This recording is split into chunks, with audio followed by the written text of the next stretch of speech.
But when we get to this round bit right here, it's a little bit special, a little bit of a big deal.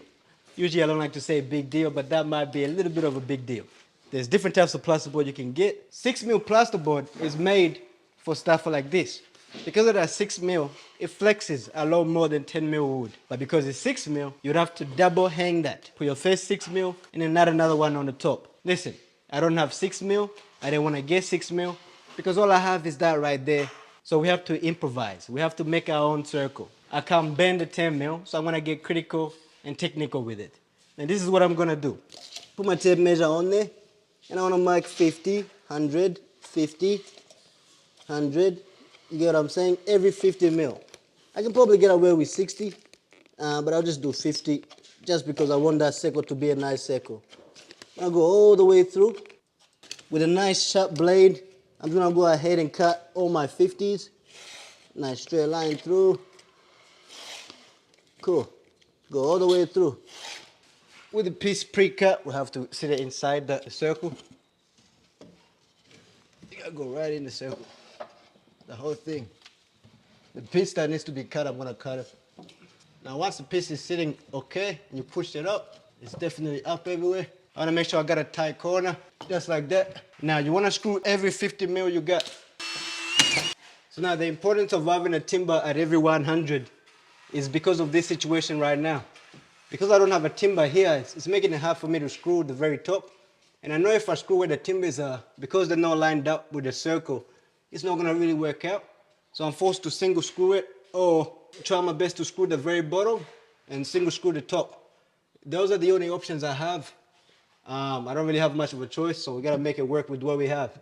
Again, I wanna make sure I'm pushing up, and I wanna screw every 50mm that I cut before. It's good that you go the same way. You don't want to go that way, go that way.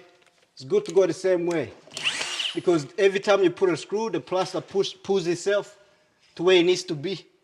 And you continue like that. I'm just going to single screw the whole thing.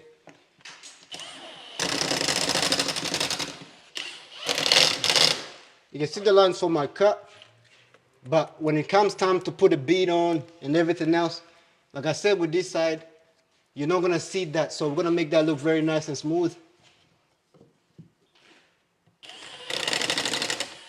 I don't wanna cut it just yet, so I'm gonna quickly screw all around until I get to my end. Before I cut it, we're gonna go through it. So obviously I've screwed all around, screwed all my bottoms all around. If I had more timbers, it would have been so much easier. Also, if I would have thought about it beforehand, I would have started with the wall and then finished with the ceiling, simply because of the situation that I'm in right there where I don't have enough timbers. But the piece is definitely up, and if you rub your hand around it, it feels a little bit lumpy, but we're gonna fix that when it comes to the next step of this. I also had to cut here, add another joint, because this plaster was starting to go too low. I was starting to not get enough plaster to screw to the little bit of screwing that I had on the top. Anyways, now that we're here, we're gonna cut our piece of plaster to where we want it to be. All you have to do is just find where the plaster lands and cut it. I'm gonna cut that straight through. That little piece is gonna come off. Check that out, it's right. I'm gonna join. I wanna just check that piece there. And there's our finish. I just simply wanna go around the top and get rid of any piece of plaster that broke or tomorrow I'm gonna come through, I'm gonna put all the beads on, we're gonna tape all these internals, we're gonna make this place look a little bit better, and that's it for now. It's like a movie, bro. There's like scenes and shit. Link in the description. What?